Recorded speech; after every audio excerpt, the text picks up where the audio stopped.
Good morning mga kasari-sari! Kamusta po kayo? Kamusta ang inyong buhay? Sa mga may negosyo, sana po nasa mabuting kalagayan ng inyong negosyo. Sana isang hakbang pasulong na naman tayo ngayong umagang itong mga kasari.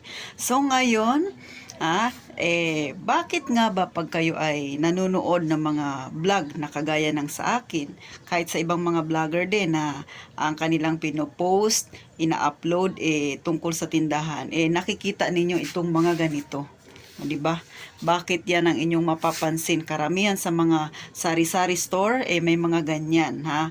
Pero bago sagutin at itintin yan, hayaan nyo munang bigyan ko kayo ng tips, especially sa mga wala pang tindahan dyan, na nagbabalak na magkaroon ng tindahan, at sa mga may tindahan na bago pa lang at wala pang permit.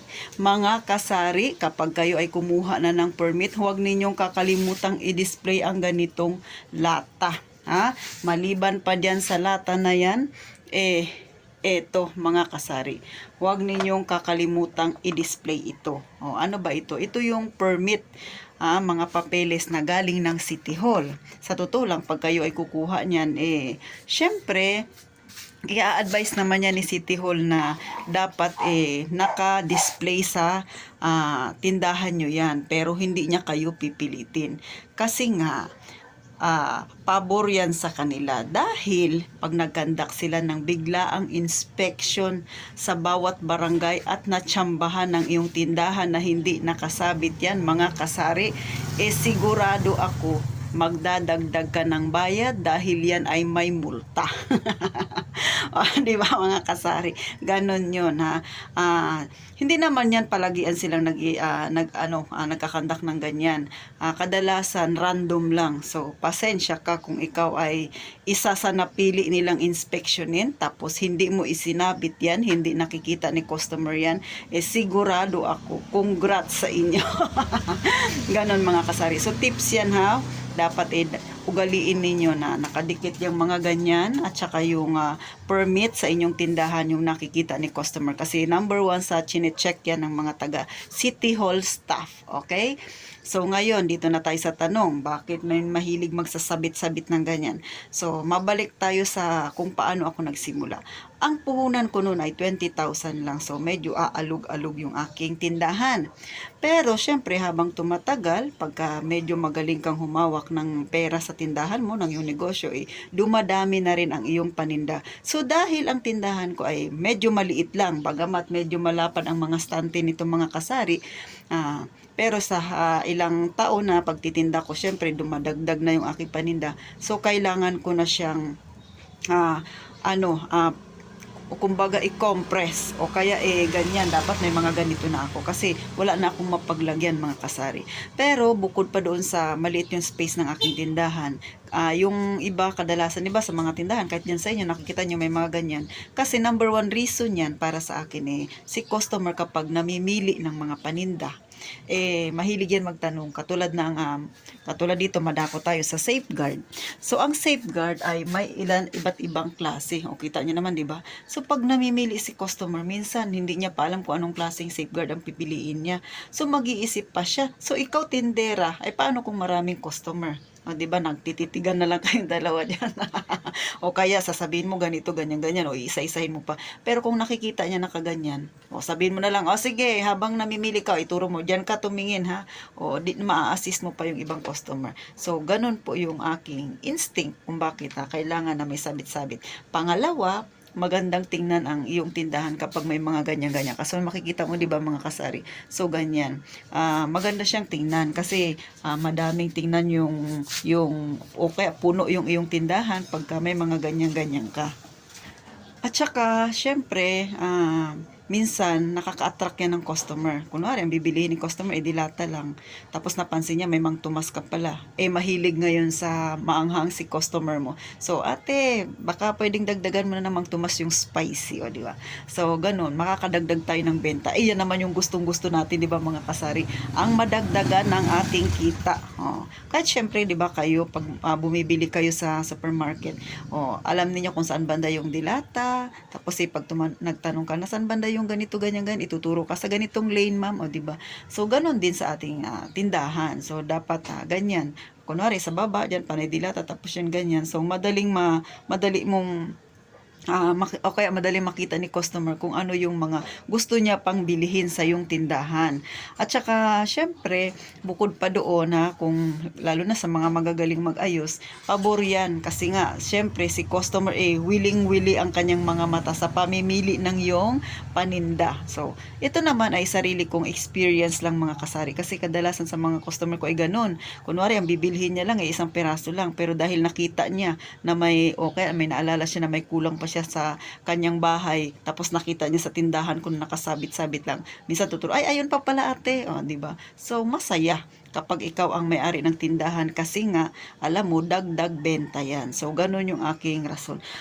Pero syempre mga kasari, hindi naman nung ako'y nagsisimula, hindi naman kaagad ganyan ganito yung aking tindahan na talagang sobrang alog. Pero habang tumatagal, syempre padagdag tayo ng padagdag ng ating paninda. So gaya ng mga nasabi ko ng mga nakaraan pang vlog ko, si Ate Tintin ay FIFO. Ibig sabihin, first in, first out. So ganito, kung ito yung huli kong, dapat pag bibili si customer ng dilata, dapat itong nasa taas yung una mong ibibigay. So sunod-sunod yan. Tapos, pagka kunwari ito naubos na o kaya nabawasan ng isa, so ako tinatanggal ko lang itong mga kasari, ganyan. Ganyan kasi meron pa yan siya sa tapos ito ilalagay ko dito naman siya. So ganun po ako mga kasari sa aking paninda. Kung ano yung una kong binili, dapat yun din yung una mong ibebenta kay customer para hindi siya maabutan ng expiration. Sa mga magtatanong, Ate Tin, sa dilata ganyan ka. Paano sa sabit-sabit na yan? Paano sa mga ganito? Ganyan. Paano mo masasabi na magpapaipo ka rin o first in, first out? Syempre, si Ate Tintin, meron niyang marker. So, ganyan, makikita mo, ayan, may mark siya. Ito, yan. May marker ako dyan. So, ibig sabihin yung may mark na yan, pag bumili si customer ng ganyang brand, yung may marker ng pentel pen, yan yung una kong ibibigay kay customer. So, sana, na-gets nyo mga kasari. Mahalaga na maging aware tayo sa ating paninda. Kung ano ba yung una nating binili, dapat yung una nating ibenta. Kasi, lalo na pagkain yan, pag naabutan ng expiration yan, sayang mga kasari, syempre, masisira tayo sa customer. Tsaka, paano kung may mangyari sa ating customer na hindi naman natin sinasadya, di ba? So mas mainam, lalo pagkain yung ating hawak, laging mag-check ng expiration, wag na wag kakalimutan. Expiration talaga kung ano yung una na dapat ninyong ibenta kay customer. Kasi syempre, ako pag namimili ako sa grocery, lagi kong chine-check yung expiration bago ko ilagay sa cart. Tinitingnan ko kung ilang taon siya, lalo sa dilata mga 3 years yata, minsan 2 years. So tapos i-check nyo rin yung mga dilata katulad ng ganito.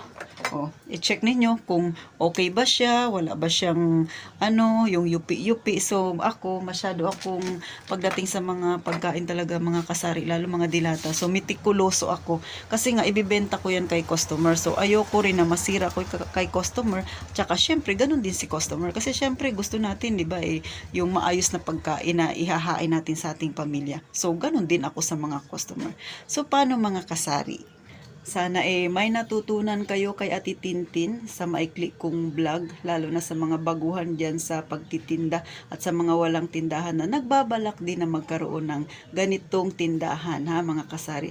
Yan ay tips na gusto kong i-share sa inyo para kung sakali na magkaroon na kayo ng tindahan o kaya bago pa lang kayo may tindahan, alam nyo na kaagad yung inyong mga gagawin. At saka syempre maiwasan natin yung ating paninda magkaroon ng sira, lalo na sa mga ganyan, mga pouch na yan. So, maglagay kayo ng mark, para yun yung una ninyong ibebenta, mga kasari. So, depende na yan sa inyo kung anong klaseng mark ang gagawin ninyo para maalala ninyo na yun dapat yung una ninyong ibebenta.